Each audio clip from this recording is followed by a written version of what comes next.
আদমকে কিয়ামত পর্যন্ত যা সৃষ্টি হবে সব আল্লাহ শিখিয়ে দিয়েছেন। ওই ক্যামেরা, ওই কম্পিউটার, ওই মোবাইল, ওই বিমান, ওই পারমাণবিক বম সব আদম আলাইহিসসালাম জানতেন।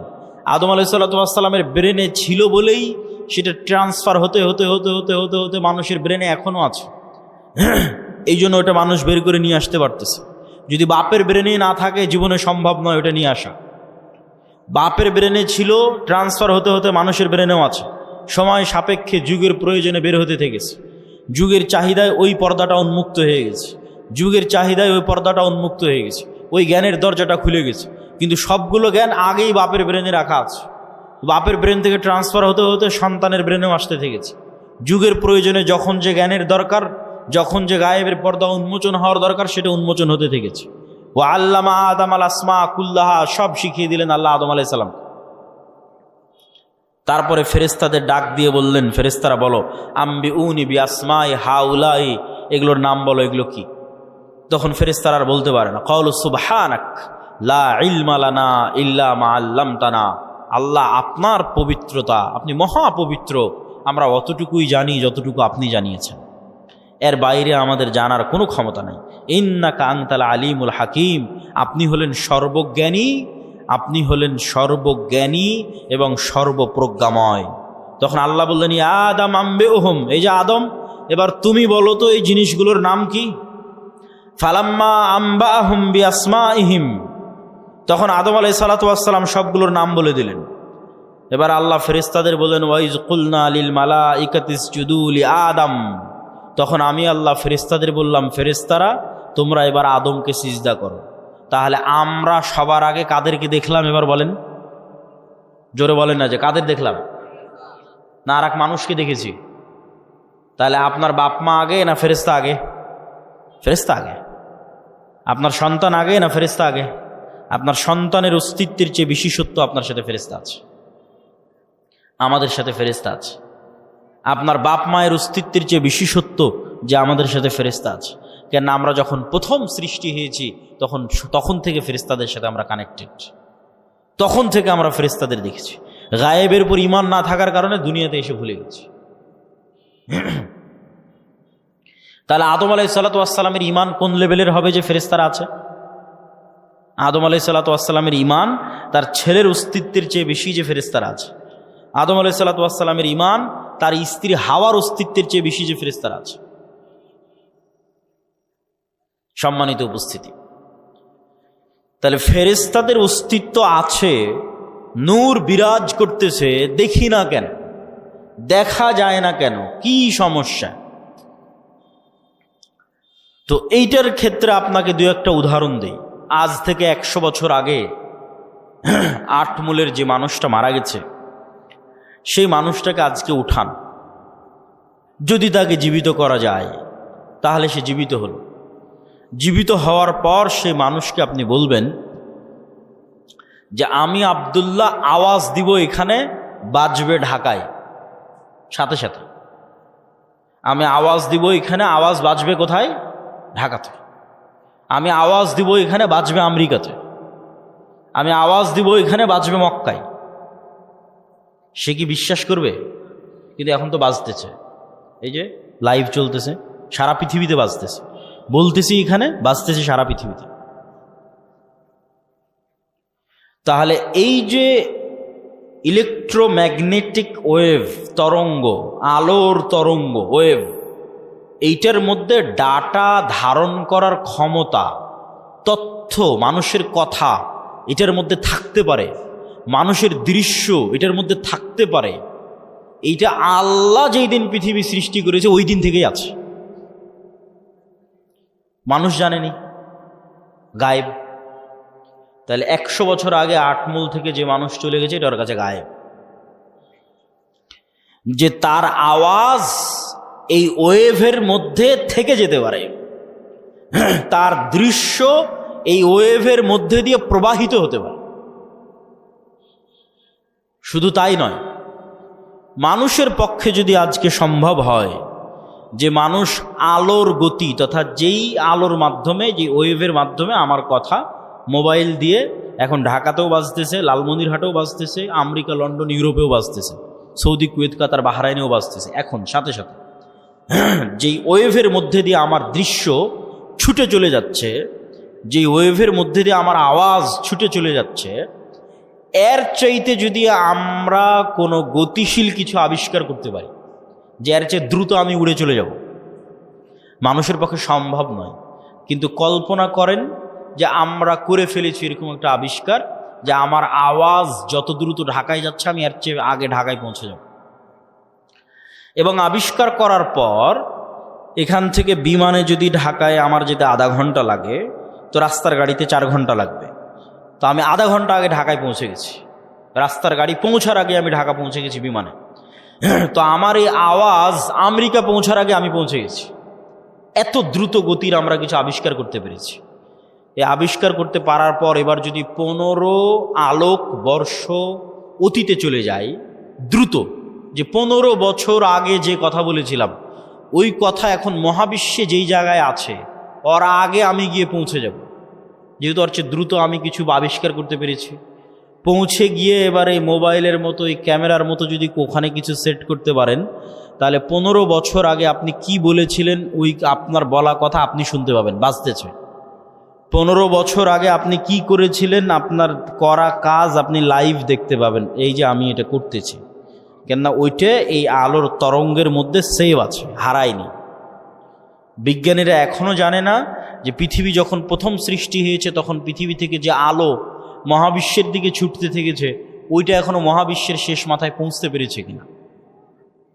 তাহলে এভাবে যদি 1400 বছর আগে চলে যান, তাহলে মুহাম্মদ সাল্লাল্লাহু আলাইহি ওয়াসাল্লামের হাদিস বুখারীতে পড়া লাগবে না, আপনি কানে শুনতে পাবেন, নিজে কানে শুনতে পাবেন, যেমন এখন লাইভ বাজতেছে।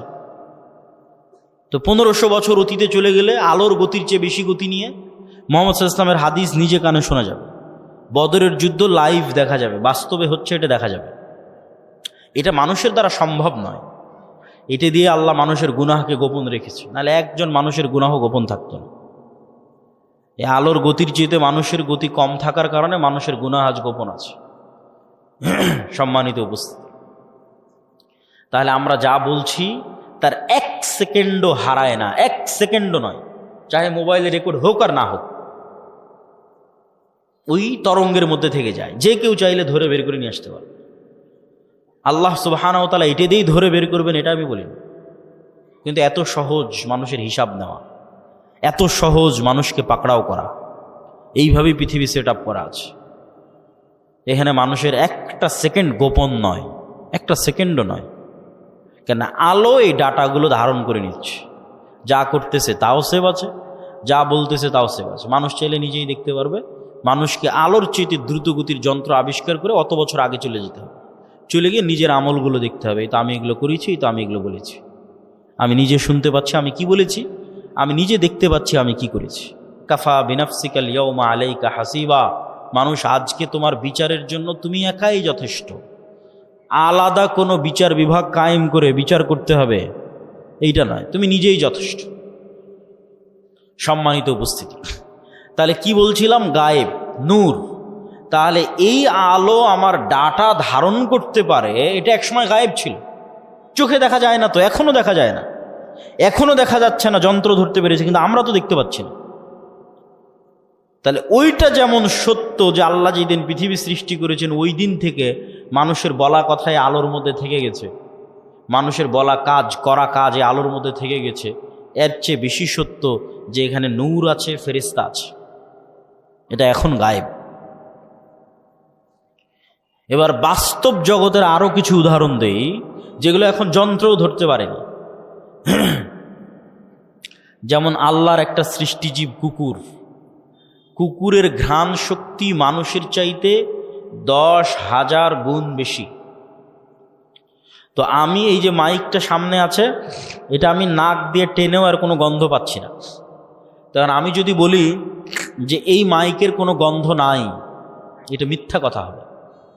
এই মাইকটাই আপনি একটা প্রশিক্ষিত কুকুরের নাকে ধরেন, তারপর মোলাম গাড়ি বাজারে ফেলে রেখে আসেন কোনো এক জঙ্গলে, ওই কুকুর ওখান থেকে খুঁজে বের করে নিয়ে আসবে এই মাইককে।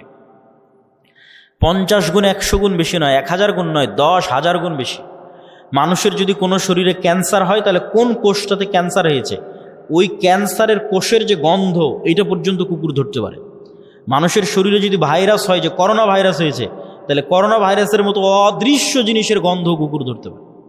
যে ভাইরাসকে দূরবীন দিয়ে দেখতে হয়, মাইক্রোস্কোপ লাগিয়ে দেখতে হয়, ওই ভাইরাসের গন্ধ পর্যন্ত কুকুর ধরতে পারে। আর মানুষ এখন পর্যন্ত এমন কোনো যন্ত্র আবিষ্কার করতে পারেনি যেটা কুকুরের লেভেলে ঘ্রাণ নিতে পারবে। এই জন্য মানুষ কুকুরকেই কাজে লাগায়, যে একটা যন্ত্র আমি আবিষ্কার করেছি যেটা কুকুরের মতো ঘ্রাণ নিতে পারবে, নাই, এরকম কোনো যন্ত্র আবিষ্কৃত হয়। তাহলে পৃথিবীতে এমনও ঘ্রাণ আছে যেই ঘ্রাণ মানুষ পায় না, যেই ঘ্রাণ মানুষের তৈরি কোনো যন্ত্রও পায় না। এখন এখানে যদি মিসকে আম্বরের মতো সুগন্ধি থাকে, ধরেন কথার কথা ফেরেশতারা এসেছে, ফেরেশতাদের গায়ে মিসকে আম্বরের মতো সুগন্ধি আছে, ওই সুগন্ধি আমি পাচ্ছি না। কথা কি আমার বুঝতে পারছেন? তো আমি যে ওই সুগন্ধি পাচ্ছি না, তার মানে সুগন্ধি নাই, এটা কি ঠিক? এটা ঠিক নয়।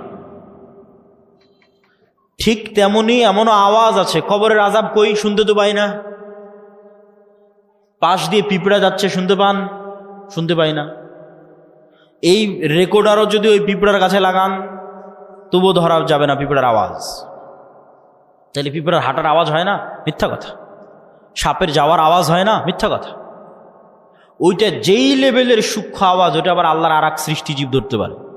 যেমন হাতির মতো অন্য আরও কিছু প্রাণী আছে, আর আওয়াজ ধারণে খুবই সূক্ষ্ম, কয়েক লক্ষ কোটি কিলোমিটার দূরের আওয়াজ, সূক্ষ্ম থেকে সূক্ষ্ম আওয়াজ ধারণ করতে পারে। তাহলে কবরের আযাব হচ্ছে, কে শুনতে পায়? আল্লাহর সৃষ্টিজীব শুনতে পায়, মানুষ শুনতে পায় না। তাহলে এটা এখনো পৃথিবীতে এরকম অসংখ্য সৃষ্টিজীব আছে যাদের একজনের কাজ আর একজনের সাথে মিলবে না। জানালাই খুঁজে পাবে না, কোথায় জানালা? একবার দেওয়ালের সাথে বাড়ি খাবে, একবার ছাদের সাথে বাড়ি খাবে, অথচ আপনি দেখতে পাচ্ছেন এটা জানালা, ও জানালা খুঁজে পায় না। ওর দৃষ্টিশক্তি ওইভাবেই আল্লাহ সীমাবদ্ধ করে রেখেছে। তো ও যেমন জানালা খুঁজে পাচ্ছে না, ঠিক তেমন আপনি ফেরেশতা খুঁজে পাচ্ছেন না। ওই পর্যন্তই আপনার জ্ঞানের সীমা, দেখার সীমা, অনুভূতির সীমা। সাপ মানুষকে দেখতে পাই, যে আমি আব্দুল্লাহ 5 ফিট 5 ইঞ্চি, 5 ফিট 6 ইঞ্চি মোটা, এরকম দাড়ি, সাদা কালো, যেভাবে আপনি আমাকে দেখছেন এভাবে সাপ দেখেন। এভাবে দেখার ক্ষমতা আল্লাহ সাপকে দেয়নি। সাপ বুঝতে পারে তাপ, তাপ দিয়ে বুঝতে পারে যে মানুষ। কুকুরও ওইভাবে দেখতে পারে না। কুকুর মাত্র দুইটা জিনিস, দুইটা রং দেখতে পায়। তাহলে কুকুর কেমনে দেখবে যে আমি সাদা কালো, উঁচু লম্বা মোটা? দেখতে পায় না। কুকুর গন্ধ, গন্ধ দিয়ে চিনে যেটা আমার মনিব, গন্ধ দিয়ে চিনে যে মানুষ এটা গেল। তাহলে এক একজনের দৃষ্টি সীমা, চিন্তা সীমা, দেখার সীমা আল্লাহ এক একভাবে ভাগ এবং বন্টন করে রেখেছে। এক একজনকে এক এক জগতে সীমাবদ্ধ করে রেখে দিয়েছে। মাছকে পানির জগতে সীমাবদ্ধ করে রেখে দিয়েছে। ঠিক সেরকম ফেরেশতার জগৎ এই পৃথিবীতেই আছে, ফেরেশতারাই আছে পৃথিবীতে। কিন্তু আপনি দেখতে পাচ্ছেন না কেন? আপনার ওই দেখা এবং শোনার সীমাবদ্ধতা আল্লাহ তৈরি করে রেখেছে। সম্মানিত উপস্থিতি, তাহলে পৃথিবীতে এমনও আওয়াজ আছে যা মানুষ শুনে না, মানুষের যন্ত্র শুনে না। এমনও গন্ধ আছে যা মানুষ নিতে পারে না, মানুষের যন্ত্র নিতে পারে না। ঠিক এমনও আলো আছে মানুষ দেখে না, মানুষের যন্ত্র দেখে না, আল্লাহর সৃষ্টি দেখে। রাসূলুল্লাহ সাল্লাল্লাহু আলাইহি ওয়াসাল্লাম বলেন, ইজা সামি'তুম সাইহাতাদ দিকা, যখন তোমরা মোরগের আওয়াজ শুনতে পাও তখন আল্লাহর কাছে কল্যাণ কামনা করো। ফা ইন্নাহা রাআতিল মালাইকা, ফেরেশতাদের যে নূর, এই নূরের যে আলো, এই আলো মোরগ দেখতে পায়। বলেন আল্লাহু আকবার। তাহলে ফেরেশতা বিরাজমান, নূর বিরাজমান। মানুষের যন্ত্র দেখতে পায় না, মানুষ দেখতে পায় না, কিন্তু আল্লাহর এক সৃষ্টিজীব দেখতে পায়। রাসূল সাল্লাল্লাহু আলাইহি ওয়াসাল্লাম বলছেন, যখন তোমরা গাধার আওয়াজ শোনো, নুহাকাল হিমার, তখন ফাতাআউযু মিনাশ শাইতান, তখন তোমরা শয়তান থেকে পরিত্রাণ চাও। শয়তানের আলো আর এক ভিন্ন লেভেলের আলো, এটা আগুনের আলো, এটাও অদৃশ্য। মাইক্রোওয়েভ ওভেনের যে হিটিং, এইটা যেমন অদৃশ্য, ঠিক তেমন জিনের আলো, শয়তানের আলো অদৃশ্য। কিন্তু ওই আলো কুকুর দেখতে পায়, গাধা দেখতে পায়, মানুষ দেখতে পায় না। সম্মানিত উপস্থিতি, তাহলে আমি আপনি দেখতে পাই না মানে অস্তিত্ব নাই, এটা সম্পূর্ণ মিথ্যা কথা। সম্পূর্ণ ডাহা মিথ্যা কথা, যেগুলোর নিদর্শন, যেগুলোর আলামত আল্লাহ নিজে পৃথিবীতে দিয়ে রেখেছে। তাহলে আমরা কি বলছিলাম? ফেরেশতা আছে, ফেরেশতার আওয়াজ মানুষ শুনতে পারে, ফেরেশতাকে দেখতেও পারে। বনু ইসরাইলের 3 জন ব্যক্তি অন্ধ, কুষ্ঠ, টাক, আল্লাহ ফেরেশতা পাঠিয়েছে তাদের কাছে মানুষ হিসেবে পরীক্ষা নেওয়ার জন্য। রাসূল সাল্লাল্লাহু আলাইহি ওয়াসাল্লাম একদিন মসজিদে নববীতে বসে আছে, একজন অপরিচিত মানুষ আসলো, যে অপরিচিত মানুষের পোশাকে সফরের আলামত নাই, লা ইউরা আসারুস সাফার, সফরের কোনো আলামত নাই, আর তাকে মদিনার কেউ চিনেও না। তো জিজ্ঞেস করছে, মাল ইসলাম, মাল ইমান, মাল ইহসান, মাতাসাআহ, ইমান কি, ইসলাম কি, কিয়ামত কখন হবে? জিজ্ঞেস করে উত্তর নিয়ে বিদায় নিয়ে চলে যাচ্ছে। রাসূল সাল্লাল্লাহু আলাইহি ওয়াসাল্লাম বললেন, জানো কে এসেছিল? জিবরাইল এসেছিল দিন শিখানোর জন্য। তাহলে সাহাবীদের ফেরেশতাদের উপর ঈমান কোথায়? সাহাবীদের ঈমান ফেরেশতাদের উপর কোথায়? এই মর্মে এবার আরও কয়েকটা হাদিস আপনাদের সামনে তুলে ধরব।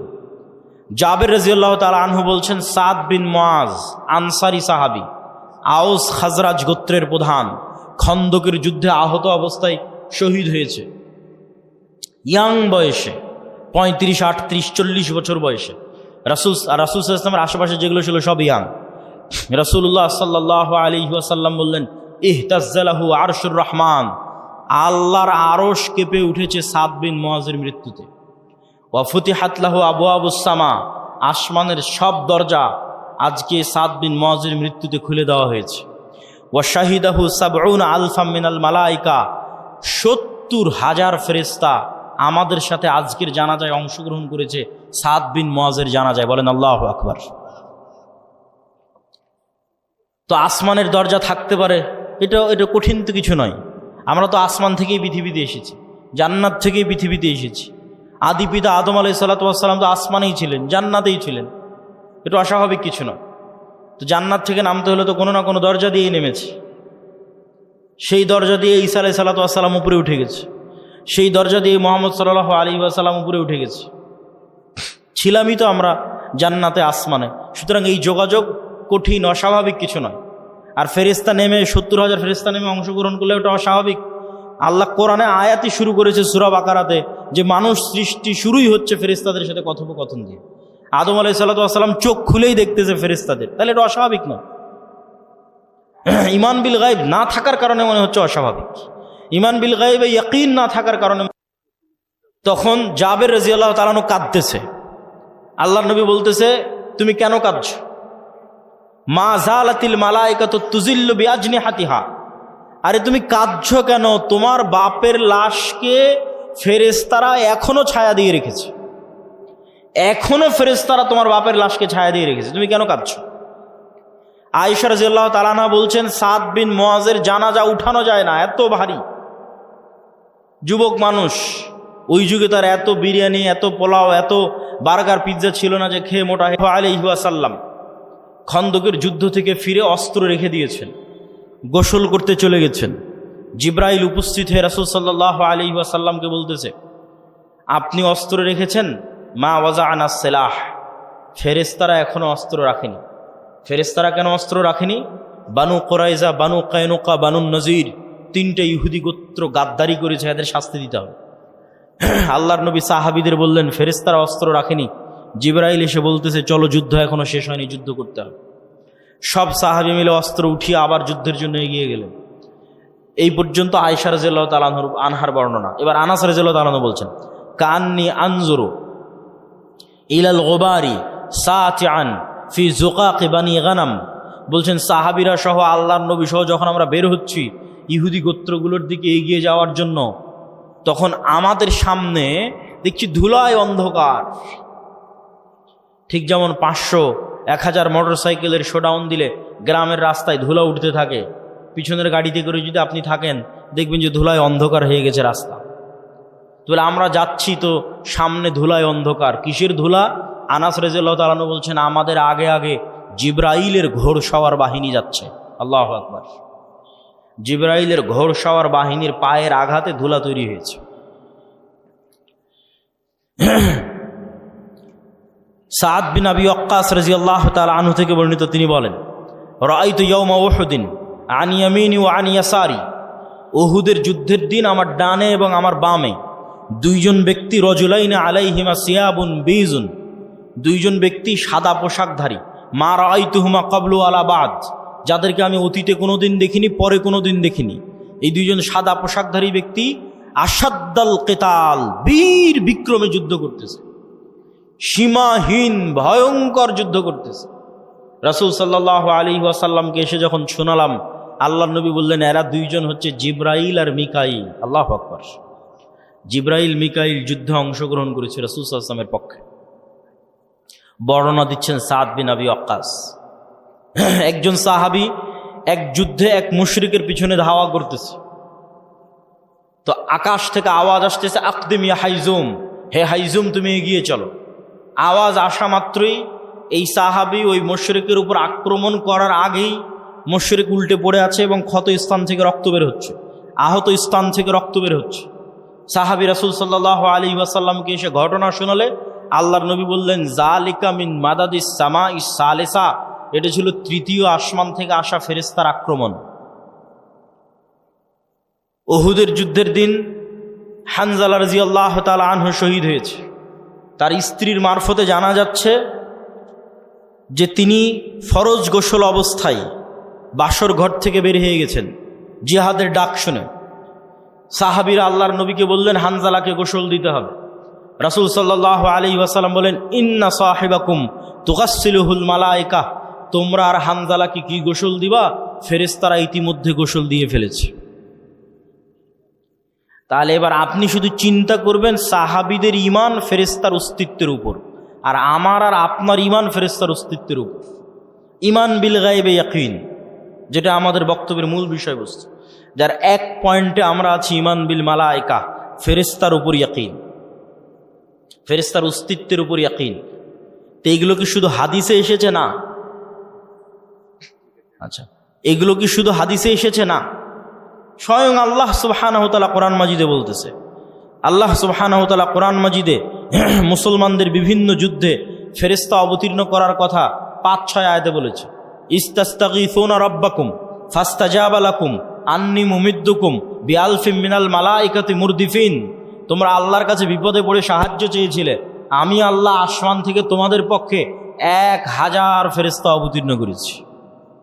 আর এক আয়াতে আল্লাহ সুবহানাহু ওয়া তাআলা বলছেন, ইস্তাকুলু লিল মুমিনিনা আলাই ইয়াকফিয়াকুম আন ইউমিদ্দাকুম রাব্বুকুম বিসালাসাতি আলাফিম মিনাল মালাইকা, তোমাদের জন্য কি যথেষ্ট নয় যে আল্লাহ আসমান থেকে ৩,০০০ ফেরেশতা অবতীর্ণ করেছে? যদি প্রয়োজন হয় আল্লাহ ৫,০০০ ফেরেশতা আসমান থেকে অবতীর্ণ করবেন। সম্মানিত উপস্থিতি, তাহলে ফেরেশতারা আল্লাহর নবীর পক্ষ হয়ে যুদ্ধে অংশগ্রহণ করেছে, আর সেই ফেরেশতাদের সাহাবীরা দেখেছে, সেই ফেরেশতাদের অস্তিত্বের প্রভাব সাহাবীরা দেখেছে। আবু সাঈদ খুদরি রাদিয়াল্লাহু তাআলা আনহু থেকে বর্ণিত, তিনি বলেন, উসাইদ বিন হুযায়র নামে এক সাহাবী তার কৃষি কাজের জায়গায় রাতের বেলা কোরআন তেলাওয়াত শুরু করেছে, কোরআন নূর, কোরআন তেলাওয়াত শুরু করেছে। তো তার ঘোড়া লাফালাফি করতেছে কোরআন তেলাওয়াত শুনে, উনি কোরআন তেলাওয়াত থামিয়ে দিয়েছেন, আবার শুরু করলেন, আবার ঘোড়া লাফালাফি করলো। ৩ বার এরকম হওয়ার পর আর কোরআন তেলাওয়াতই করলেন। আল্লাহর নবীকে এসে ঘটনা শোনালে আল্লাহর নবী বললেন, তিলকাল মালাইকাতু দানাত লিসাউতিক, উসাইদ, তোমার কোরআন তেলাওয়াতের আওয়াজে আল্লাহর ফেরেশতারা সব ওখানে নিকটবর্তী হয়ে গেছিল, যেই ফেরেশতাদের দেখে ঘোড়া লাফালাফি করতেছে। তুমি যদি সকাল পর্যন্ত তেলাওয়াত অব্যাহত রাখতে, মানুষেরও ফেরেশতাকে দেখে নিত। মানুষের ফেরেশতাকে দেখা অস্বাভাবিক কিছু নয়, যেটা আমরা শুরুতেই 2টা দলিল দিয়ে নিয়েছি যে মানুষ ফেরেশতাকে দেখতে পারে। সম্মানিত উপস্থিতি, তাহলে ফেরেশতারা অস্তিত্বশীল, ফেরেশতারা বিরাজমান, এবং কিয়ামতের পূর্ব মুহূর্তেও মানুষ ফেরেশতা দেখবে। মানুষের যদি ঈমান বিল গায়ব নাও থাকে তবুও দেখবে। ঈসা আলাইহিস সালাতু ওয়াস সালাম যখন নেমে আসবে তখন 2 ফেরেশতার কাঁধে নেমে আসবে। দাজ্জাল যখন মক্কা এবং মদিনায় প্রবেশ করবে তখন ফেরেশতারা উন্মুক্ত তরবারি হাতে থাকবে। তো এই আলোচনা থেকে আমাদের শিক্ষা কি? এই আলোচনা থেকে আমাদের শিক্ষা হচ্ছে যে পৃথিবীতে মানুষ 2 ধরনের, হয় শয়তানের গোলাম, শয়তানের বন্ধু, আর না হলে আল্লাহর গোলাম, আল্লাহর ফেরেশতার বন্ধু। এখন আপনি নিজেকে খুঁজে নিতে পারেন যে আপনি কোন কাতারে, আপনি শয়তানের গোলাম, শয়তানের বন্ধু, না আল্লাহর গোলাম, ফেরেশতার বন্ধু। দেখেন রাসূল সাল্লাল্লাহু আলাইহি পরীক্ষা যে আপনি শয়তানের সাথে না ফেরেশতার সাথে। রাসূল সাল্লাল্লাহু আলাইহি ওয়াসাল্লাম বলছেন যে জিব্রাইল আমাকে মেসওয়াক করতে বলছে, তো মেসওয়াক করতে করতে আমার দাঁতের মাড়ির গোস্ত পর্যন্ত ছিলে গেছে। কেন মেসওয়াক করতে বলছে? আমার মুখের গন্ধে জিব্রাইলের কষ্ট হয়। তো আল্লাহর নবীর পবিত্র মুখের গন্ধে জিব্রাইলের কষ্ট হয়, তাই বারবার মেসওয়াক করতে বলছে। আর আপনার আটমল শিবগঞ্জের যে মানুষ রাত দিন বিড়ি সিগারেট খাচ্ছে, ওর কাছে ফেরেশতা আছে না শয়তান আছে? একটু জোরে বলেন, কে আছে? শয়তান আছে। সে শয়তানের বন্ধু, সে শয়তানের গোলাম। মনে করেন আটমলের একটা বাড়ি, যে বাড়িতে ঢুকতে সালাম দেওয়া হয়, খাওয়ার শুরুতে বিসমিল্লাহ বলা হয়, টয়লেট বাথরুমে গেলে সেই টয়লেট বাথরুমের দোয়া পড়া হয়, 5 ওয়াক্ত সালাতে ওযু করা হয়, সালাত আদায় করা হয়, বাড়িতে কোরআন তেলাওয়াত করা হয়, তাহলে ওই বাড়িতে কারা আছে? ফেরেশতারা আছে। নূরে পরিপূর্ণ বাড়ি। ঠিক যেমন আজ থেকে 100 বছর আগের মানুষ জানতো না যে আমার কথা এইভাবে আমেরিকায় গিয়ে বাজতে পারে, ওই রকম নূর আপনি জানেন না, কিন্তু আপনার বাড়ি নূরে পরিপূর্ণ। ঠিক এই আলো যেমন দেখা যাচ্ছে, এরকম অদৃশ্য একটা আলো, যে আলোতে ওই বাড়ি পরিপূর্ণ হয়ে আছে, সেটা হচ্ছে নূর। আর আরেকটা বাড়ি যেখানে কেউ সালাম দিয়ে ঢোকে না, যেখানে কেউ আল্লাহর নাম নিয়ে খায় না, যেখানে কেউ পেশাব থেকে সচেতন সতর্ক থাকে না, পবিত্র হয় না। ফেরেশতারা প্রচণ্ড পবিত্র, মুতাহহারুন, এদের অপবিত্র হওয়ার কোনো সুযোগ নাই। এই জন্য এরা পবিত্র মানুষকে ভালোবাসে। আর শয়তান নিকৃষ্ট, এই জন্য অপবিত্র মানুষকে ভালোবাসে। তো পেশাব থেকে যত্ন নেয় না, ফরজ গোসল করে না, নামাজ পড়ে না, বাড়িতে মাসকে মাস, বছরকে বছর কোনোদিন কোরআন তেলাওয়াত হয়নি, ওই বাড়িতে নূর আছে? ওই বাড়িতে নূর নাই, ওই বাড়িতে ফেরেশতা নাই। বাড়িতে ছবি টাঙ্গানো আছে, বাড়িতে কুকুর থাকে, লা তাদখুলুল মালায়েকাতু ফী বাইতিন ফীহি সূরুন আও কালবুন, ওই বাড়িতে রহমতের ফেরেশতা প্রবেশ করে না যেই বাড়িতে ছবি আছে, যেই বাড়িতে মূর্তি আছে। তাহলে একটা বাড়ি যে বাড়িতে লাইট জ্বলছে না, কারেন্ট জ্বলতেছে না, অন্ধকার, ওই বাড়িটা কবরের মতো অন্ধকার। কেন? ওই বাড়িতে নূর নাই। একটা অদৃশ্য আলো যেটা জ্বলতো, সে অদৃশ্য আলো ওই বাড়িতে নাই। ওই বাড়ি কবরের মতো অন্ধকার, নূরবিহীন বাড়ি, ফেরেশতার অস্তিত্ববিহীন বাড়ি, শয়তানে পরিপূর্ণ বাড়ি, কালোয় অন্ধকারে অন্ধকারাচ্ছন্ন বাড়ি। আমি আপনাকে কোনো ফাজাইল আমলও শোনাচ্ছি না, আমি আপনাকে কোনো হুকুম আহকাম ফতোয়াও শোনাচ্ছি না। আমি আপনাকে এই পৃথিবীর রিয়ালিটি বলতেছি, যে পৃথিবীতে আসলে চলতেছে কি। আপনি যে পৃথিবীর খেলার মাঠে নেমেছেন, এই খেলার মাঠের বাস্তবতাটা কি, এটা আপনাকে ধরিয়ে দিচ্ছে। যেমন ক্রিকেট খেলতে নামলে, ফুটবল খেলতে নামলে, গ্রামের আর কোনো খেলা খেলতে নামলে ওর নিয়ম থাকে, যে এই দাগ পার হলে আউট, আর এই দাগ পার হলে নট, আর এই হলে ছক্কা, এই হলে উমুক তুমুক। তো এই পৃথিবীতে খেলার নিয়মটা কি, সেটাই হচ্ছে গায়েবের কার্যকরণের সূত্র। দুনিয়ার কার্যকরণের সূত্রই সব কিছু নয়, গায়েবের কার্যকরণের সূত্র আসল। দুনিয়ার কার্যকরণের সূত্রে ইমিডিয়েট ফল হতে পারে, স্থায়ী নয়। গায়েবের কার্যকরণের সূত্রের সাথে যার সূত্র মিলে যাবে, ওর ফল স্থায়ী, ওর ফল দীর্ঘমেয়াদী। তো ওই গায়েবের কার্যকরণের সূত্র আপনাকে জানা থাকতে হবে, কি করলে কি হয়, গায়েবে কি করলে কি হয়, গায়েবের কার্যকরণের সূত্র অনুযায়ী কি করলে কি হয়, এটা হলো খেলার নিয়ম। আপনি দুনিয়ার কার্যকরণের সূত্র অনুযায়ী কিছু করে ইমিডিয়েট রেজাল্ট পেয়ে যেতে পারেন, যেটা যদি গায়েবের কার্যকরণের সূত্রের সাথে না মিলে, ওইটা দীর্ঘমেয়াদী দীর্ঘস্থায়ী হবে না। যেমন দুর্নীতি করে ধোঁকা দিয়ে আপনি ইমিডিয়েট কিছু রেজাল্ট পেয়ে যেতে পারেন, কিন্তু এটা গায়েবের কার্যকরণের সূত্র যেটা নির্ধারণ করা আছে রিজিক বাড়ার, ওইটার সাথে মিলে না। তো গায়েবের কার্যকরণের সূত্রের সাথে যদি না মিলে রিজিক বাড়ার, তাহলে তাৎক্ষণিক দুর্নীতি করে ধোঁকা দিয়ে আপনি কোটি টাকার মালিক হয়ে যেতে পারেন, কিন্তু এই টাকা স্থায়ী হবে না, দীর্ঘমেয়াদী হবে না, কেন? এটা গায়েবের সাথেই মিলেনি। গায়েবের কার্যকরণের সূত্র আসল, ওইটা জানতে হবে। ওইটা ওহির মাধ্যমে জানা যায়, ওইটা কোরআনে জানা যায়। কোরআনে বলা আছে কি করলে কি হয়, কি করলে কি পাওয়া যাবে। সম্মানিত উপস্থিতি, ঈমান বিল গায়েবের এই বক্তব্য দেওয়ার কারণ কি? ঈমান বিল গায়েবের এই বক্তব্য দেওয়ার 1 নম্বর কারণ হচ্ছে, আজকের মুসলমানদের অধপতনের মূল কারণই হচ্ছে ঈমান বিল গায়েব নাই। আল্লাহর অস্তিত্ব, ফেরেশতার অস্তিত্বের উপর ঈমান নাই, পরকালের উপর ঈমান নাই। এই জন্যই তো মন্দির পাহারা দিয়ে শিরক করে ভোট নিয়ে ক্ষমতায় যেতে হবে। কেননা আল্লাহর অস্তিত্ব, আল্লাহর ক্ষমতা, গায়েবের মদদ, গায়েবী মদদের উপর ঈমান নাই। আর গায়েবী মদদ ছাড়া মুসলমানদের বিজয় অতীতে কোনোদিন হয়নি, ভবিষ্যতে কোনোদিন হবে না। অতীতে যদি একবারও হতো তাও না হয় বলতাম যে হ্যাঁ একবার হয়েছে। অতীতে প্রত্যেক বিজয় গায়েবী মদদে, প্রত্যেক বিজয়, প্রত্যেক নবী রাসূল, প্রত্যেক বিজয়ী নেতা যখন বিজয় অর্জন করেছে তখন সে দুর্বল, দুনিয়ার দৃষ্টিতে দুর্বল, কিন্তু বিজয় অর্জন হয়েছে। সুলতান সালাহুদ্দিন আইয়ুবী যখন হিত্তিনে বিজয় অর্জন করে তখন সালাহুদ্দিন আইয়ুবী ইউরোপীয় ক্রুসেডারদের তুলনায় দুর্বল। সুলতান মোহাম্মদ আল ফাতেহ যখন ইস্তাম্বুল বিজয় করে তখন সুলতান মোহাম্মদ আল ফাতেহ বাইজেন্টাইন সাম্রাজ্যদের তুলনায় দুর্বল। যখন সুলতান জহিরুদ্দিন আল বেরবাস হালাকুখা চেঙ্গিস খাঁকে পরাজিত করে তখন পুরো দুনিয়াতে হালাকুখা চেঙ্গিস খাঁকে পরাজিত করতে পারবে এরকম কোনো শক্তি, এরকম কোনো সাহস পৃথিবীতে ছিল না। তাহলে কত দুর্বল জহিরুদ্দিন আল বেরবাস। মোহাম্মদ সাল্লাল্লাহু আলাইহি ওয়াসাল্লাম যখন বদর, ওহুদ, খন্দকে যুদ্ধ করে তখন মোহাম্মদ সাল্লাল্লাহু আলাইহি ওয়াসাল্লাম মক্কার কাফের মুশরিকদের তুলনায় অনেক অনেক দুর্বল। আমর ইবনুল আস, খালিদ ইবনুল ওয়ালিদ এরা যখন জেরুজালেম বিজয় করে, ওমর ইবনুল খাত্তাব এবং সাহাবীরা যখন মিশর, শাম, রোমান, পারস্য বিজয় করে তখন রোমান পারস্যদের তুলনায় তারা দুর্বল। ইউশা বিন নুন যখন জেরুজালেম বিজয় করে তখন ইউশা বিন নুন, জেরুজালেমের আমালেকা গোত্র কি ভয়ঙ্কর, কোরআনে আল্লাহ সুবহানাহু ওয়া তাআলা সেই ঘটনা তুলে ধরেছে। আল্লাহ যখন মুসা আলাইহিস সালামকে বললেন যে যাও তোমার কওম নিয়ে যুদ্ধ করো, তখন মুসা আলাইহিস সালামের কওম কি বলল? ইযহাব আনতা ওয়া রাব্বুকা ফাকাতিলা। কেন আমালেকা গোত্র বিশাল দেহি, ভয়ঙ্কর শক্তিশালী, কেউ সাহস করেনি এদের সাথে যুদ্ধ করে বিজয় অর্জন সম্ভব। মুসা তুমি আর তোমার আল্লাহ গিয়ে যুদ্ধ করো। কিন্তু দুইজন ব্যক্তি যাদের ঈমান বিল গায়বে ইয়াকিন ছিল তারা বলল যে আমরা যুদ্ধ করব, তাতে জয় হোক আর পরাজয় হোক। এদের ঈমান বিল গায়বে ইয়াকিন ছিল। এই দুইজনের একজন ইউশা বিন নুন। আল্লাহ 40 বছর শাস্তি দেওয়ার পর, উদ্ভ্রান্ত পাগলের মতো সিনাই মরুভূমিতে ঘুরে বেড়ানোর পর মুসা আলাইহিস সালাম যখন মারা গেলেন, ইউশা বিন নুন নবী হলেন।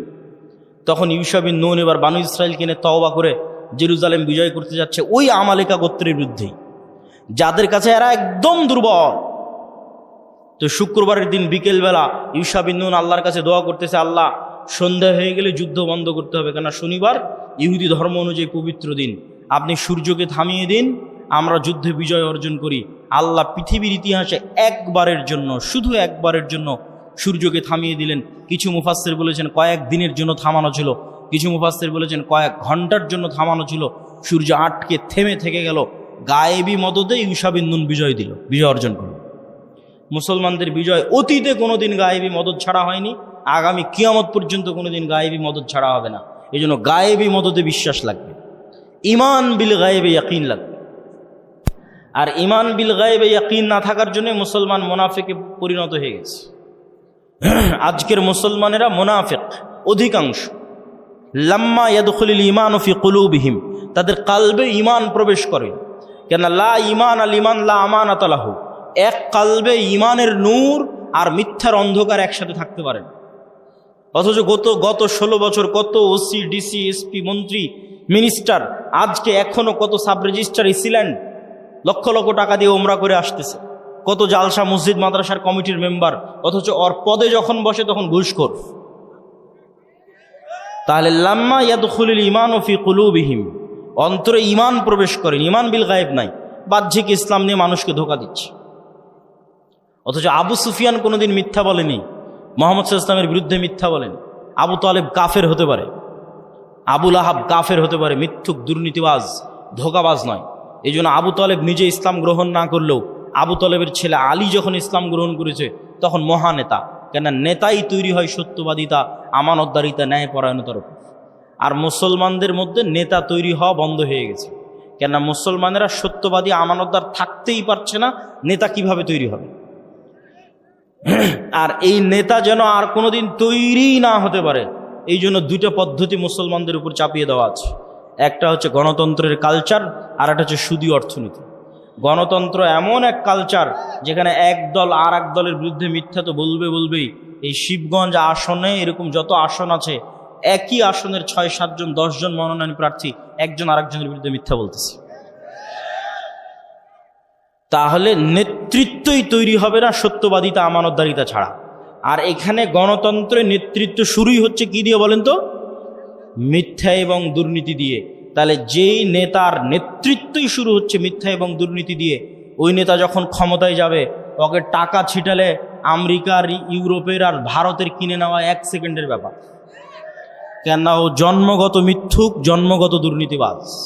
এই জন্যই গণতন্ত্র টিকিয়ে রাখা আছে, যেন সৎ নেতার জন্মই না হতে পারে। এমন নেতা আসুক যাকে আমি কিনে নিতে পারব।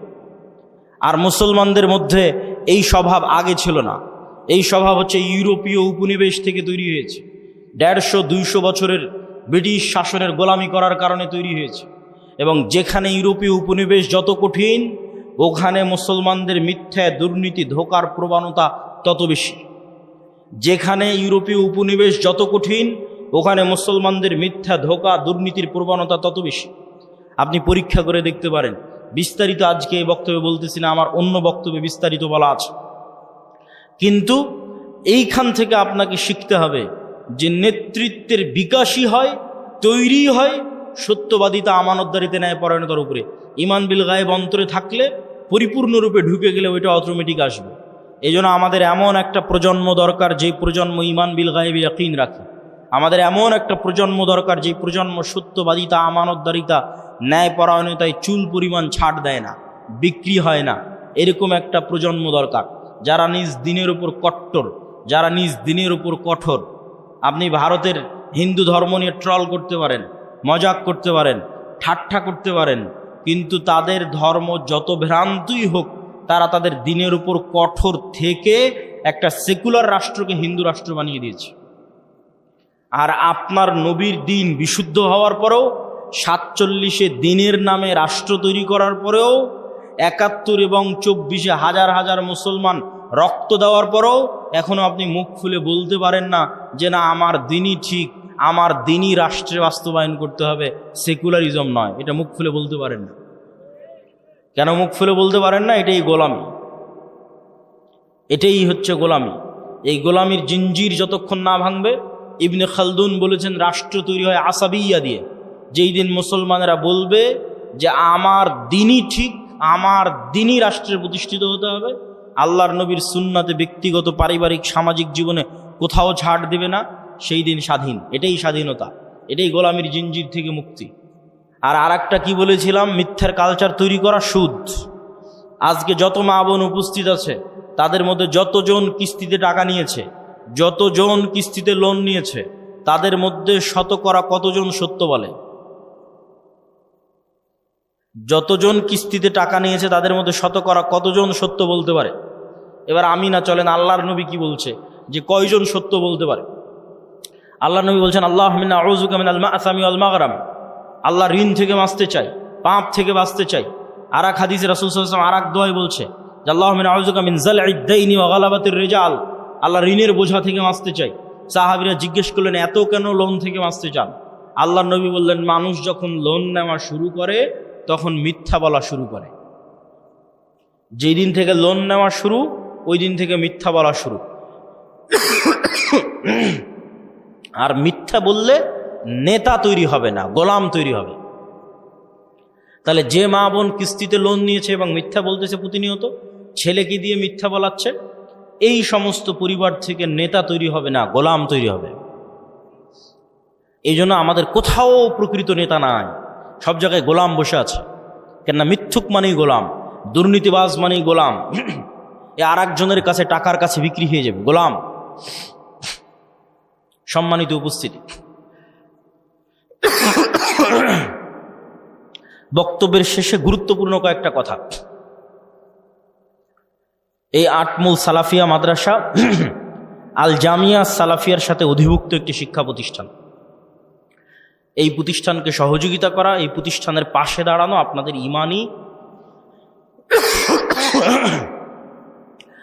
ইমানি নৈতিক গুরুত্বপূর্ণ দায়িত্ব। আমি জানি না যে এখন কেউ ভিতরে যাবে কিনা, যদি গিয়ে থাকে তাহলে আপনারা তাদেরকে সহযোগিতার হাত বাড়িয়ে দিবেন, অথবা না গিয়ে থাকলে আমি যাওয়ার জন্য উদাত্ত আহ্বান জানাচ্ছি। তবে জামিয়া সালাফিয়ার সাথে আর দাওয়া ইলাল্লাহর সাথে আপনাদের স্থায়ী সম্পর্কের খুব প্রয়োজন। এই একদিনের সম্পর্ক, যে বছরে একদিন আসলাম, বক্তব্য দিলাম, চলে গেলাম, এই সম্পর্কের কোনো দাম নাই। কেননা এই 1 ঘন্টা বক্তব্য দিয়ে, 1.5 ঘন্টা বক্তব্য দিয়ে আমি আপনাকে না 2টা কোরআনের আয়াত শিখাতে পারলাম, না 2টা সূরা শিখাতে পারলাম। কিন্তু যদি দাওয়া ইলাল্লাহর মাধ্যমে আপনার অঞ্চলে 10টা মক্তব চলে, তো ওই মক্তবে আপনার গ্রামের বাচ্চারা 2টা দোয়া শিখবে, 2টা কোরআনের আয়াত শিখবে, সেটাই আমরা সাদাকায়ে জারিয়া হিসেবে পাবো। এটাই সম্পদ। এখন পর্যন্ত প্রায় 7 শতাধিক মক্তব আর দাওয়া ইলাল্লাহর মাধ্যমে ট্রেনিং প্রাপ্ত শিক্ষক দিয়ে চলতেছে, যাদের ট্রেনিংয়ে কোনো টাকা পয়সা, যাতায়াত খরচ, থাকা খাওয়া সব দাওয়া ইলাল্লাহ জামিয়া সালাফিয়া। তাহলে এই স্থায়ী সম্পর্ক আপনাদের দরকার। আর একটা স্থায়ী সম্পর্ক হচ্ছে মাসিক আল ইতিসাম। প্রতি মাসে আমি নিজে মাসিক আল ইতিসামে 3টা লেখা লিখি, সম্পাদকীয় লিখি, একটা মিন্নাতুল বাড়ি লিখি, একটা স্বাভাবিক প্রবন্ধ লিখি। তো প্রতি মাসে আপনার কাছে মাসিক আল ইতিসাম যাওয়া মানে প্রতি মাসে আমার কথা আপনার কাছে যাচ্ছে। এই জন্য আজকে যত মানুষ উপস্থিত হয়েছেন সবার প্রতি আহ্বান থাকবে যে কিছুই যদি না নিতে পারেন, আপনার 1 বেলার সকালের চায়ের নাস্তার চেয়েও দাম কম মাসিক আল ইতিসামের। তো মাসিক আল ইতিসাম নেওয়ার আপনাদের প্রতি উদাত্ত আহ্বান থাকছে। আর সর্বশেষে যে বই পুস্তকগুলো আমরা প্রকাশ করি, যেমন আজকে যে বই থেকে দার্স দিচ্ছিলাম, এটা আমারই লেখা বই, আল্লাহর পথে যাত্রা। এটা অনেক অল্প কপি আছে, যাওয়ার সময় খোঁজ করতে পারেন। গেটে গাড়িতে থাকতে পারে, অথবা টেবিলে অথবা স্টেজে থাকতে পারে। হ্যাঁ, কই আপনার ছেলেপেলেদের পাঠান। জি জি জি, ছাত্ররা যারা তোমরা ঢুকবা তারা ঢুকে যাও, এবং আপনারা তাদের প্রতি সহযোগিতার হাত বাড়িয়ে দেবেন। তো জামিয়া সালাফে এবং দাওয়া ইলাল্লাহর সাথে আপনাদের স্থায়ী সম্পর্কের জন্য মাসিক আল ইতিসাম আমাদের প্রকাশিত বই। যেমন আজকে আরেকটা নতুন বই থাকতে পারে ফতোয়ার উপর, প্রায় 1000 ফতোয়া, অজু, হায়েজ, নেফাস, তায়াম্মুম, সালাত, এগুলোর উপর প্রায় 1000 প্রশ্ন, যেগুলো শাইখ আব্দুর রাজ্জাক বিন ইউসুফের তত্ত্বাবধানে এবং সম্পাদনায় একত্রিত করা হয়েছে। এই ফতোয়ার বইটাও থাকতে পারে। আব্দুর রহিমেরও একটা নতুন বই আছে, রাসূল সাল্লাল্লাহু আলাইহি ওয়াসাল্লাম দেখতে কেমন ছিলেন, শাইখ আব্দুর রাজ্জাক বিন ইউসুফের উপদেশ, যেটাতে তার সব বক্তব্য আছে। এই দিন পড়ার দিন, জ্ঞানের দিন। যত পড়বেন তত নূর তৈরি হবে, তত জ্ঞান অর্জন হবে, তত আপনার সত্যের পথে চলা সহজ হবে। সম্মানিত উপস্থিতি, এবং সর্বশেষ সুদের বিরুদ্ধে যুদ্ধ, কর্জে হাসানা। আমরা মুসলিম বাইতুল মাল নামে কর্জে হাসানা চালু করেছি, যেখানে ইতিমধ্যে প্রায় 30 জনের কাছাকাছি আমরা কর্জে হাসানা দিয়েছি পরীক্ষামূলক। আর কর্জে হাসানা প্রজেক্টে আমরা কোনো দান সংগ্রহ করি না। মানুষ তাদের বিভিন্ন ব্যাংক ব্যালেন্সে, বিকাশে, নগদে যে টাকা ফেলে রেখেছে, আমরা চাই যে সেটাই তারা মুসলিম বাইতুল মালে জমা রাখুক, যখন দরকার ফেরত নিয়ে নেবে। ওইটারই অল্প অংশ আমরা ধীরে ধীরে ধীরে ধীরে মানুষদের মধ্যে কর্জে হাসানা হিসেবে দিতে থাকবো, আবার মানুষদের কাছ থেকে আদায় করতে থাকবো। এই প্রজেক্ট যদি একবার সাকসেসফুল হয়ে যায়, 90-95%-এরও যদি বেশি রিটার্ন থাকে, তাহলে এটা বাংলাদেশের ইতিহাসে এক যুগান্তকারী, এক ব্যতিক্রম পদক্ষেপ হতে পারে। সুদের বিরুদ্ধে যুদ্ধ করতেই হবে।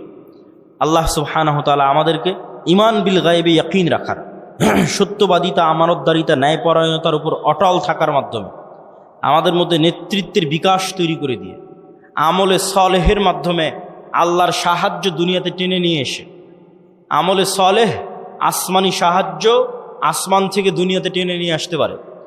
আসমান থেকে দুনিয়াতে সাহায্য টেনে নিয়ে আসার সবচেয়ে বড় মাধ্যম একটা হচ্ছে সালাত, তারপরে তার চেয়ে সবচেয়ে বড় মাধ্যম রাতের সালাত, এই রকমই কাছাকাছি বড় মাধ্যম জিকির, সকাল সন্ধ্যার জিকির। সকাল সন্ধ্যার জিকির, বিল গুদুওয়ি ওয়াল আসাল বুকরাতা ওয়া আসিলা, এগুলো আমলে সলেহ, যা দিয়ে আসমান থেকে গায়েবী মদত টেনে নিয়ে আসা যায়। আল্লাহ সুবহানাহু ওয়া তাআলা আমাদের এগুলোর মাধ্যমে মুসলমানদের চূড়ান্ত বিজয় অর্জনের তৌফিক দান করুক। আল্লাহুম্মা আমিন। আমাদের শয়তানের বন্ধুত্ব থেকে বেঁচে থাকার, ফেরেশতার বন্ধুত্ব অর্জন করার তৌফিক দান করুক। আল্লাহুম্মা আমিন। ওয়া আখির দাওয়ানা আনিল হামদুলিল্লাহি রাব্বিল আলামিন। আসসালামু আলাইকুম ওয়া রাহমাতুল্লাহি ওয়া বারাকাতুহু।